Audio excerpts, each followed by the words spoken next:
Hey guys, Courtney Levesque with Elevation Fitness Training, and I'm guessing if you're tuning in, it's because you're an outdoor fanatic just like we are. So today I want to go over some awesome outdoor activities that you can do with just one simple piece of equipment, your pack or a backpack.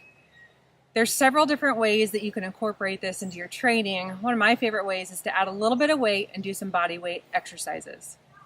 So it really doesn't matter what kind of pack you use as long as there's a way to get it compressed. You never want to have weight in your pack while you're moving around that shifts side to side. If you can, get it into something with a little bit of compression straps. That way the load is always securely attached to your body.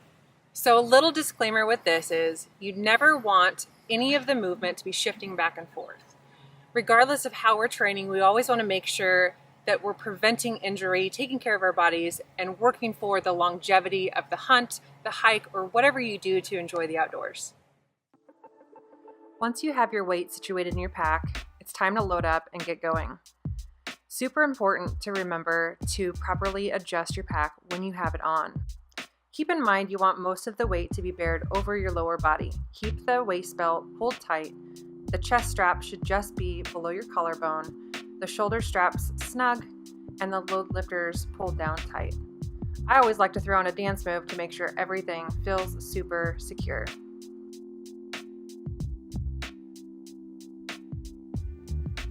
Once your pack is secure, adjusted, and properly compressed, you're ready to go.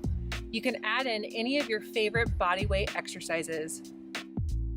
Some of my favorite go-tos are for building lower body strength. The lunge is always a good one to implement for building leg power for getting up the mountain and down the mountain. Make sure when you're lunging, your front knee stays behind your toes and the weight comes up through your front heel.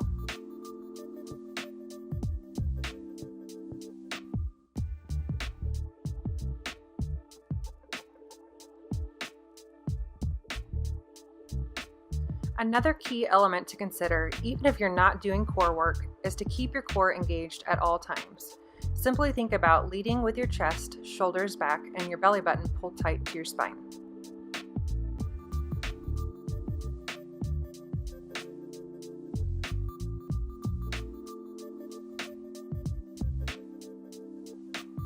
I like to mix things up and give my body a little bit more of a challenge. Going from lower body to upper body keeps my system guessing, burning more calories, and building strength.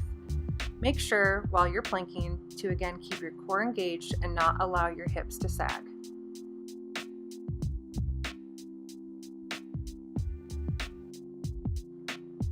If you're really up for a challenge, bypass the rest between your plank and add in some plank jacks. This will keep your upper body on fire while working on your stabilizers for the mountain. It's important to remember while doing plank jacks not to let the rest of your body shift or your hips to sag to the ground. Keep a nice solid plank from head to toe. Next it's time to challenge the chest. Again, keeping your core engaged with good form through your upper body, keeping your eyes forward and spine in alignment. If you find that doing standard push-ups are too hard, you can drop to your knees for a modified push-up to finish. I like to begin and end each round with some lower body movements to keep my heart rate elevated. The squats are a great way to build strength and stamina through your lower body. Be sure while you're doing this to keep your knees in one position, pressing up through your heels with the weight slightly behind you.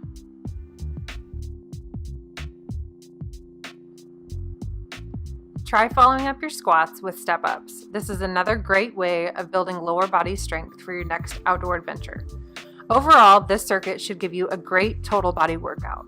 Try adding in 10 to 15 reps of each and 3 to 4 rounds.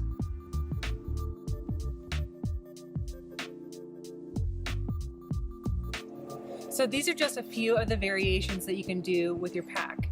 If you're truly somebody that's just getting started to moving, you can do these with no weight at all, just using your own body weight. You can add as much or as little as you're comfortable with in your pack. Regardless of what you do, keep moving and have a great workout.